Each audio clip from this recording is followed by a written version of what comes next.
sapsoy ulam.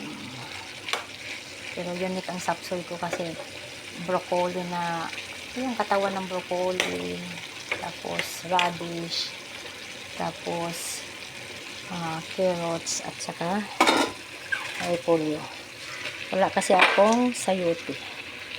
Ayan lang muna ang halo ko sa aking sapsoy.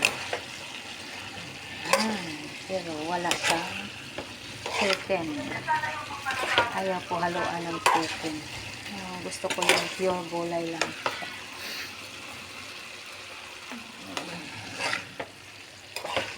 Gulay lang talaga.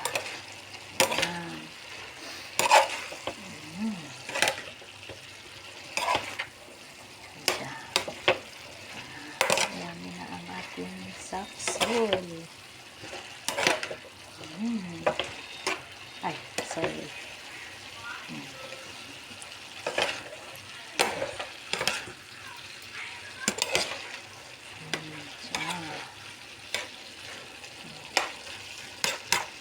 Ito na. Ayan. Sapsoy ko. Ayan.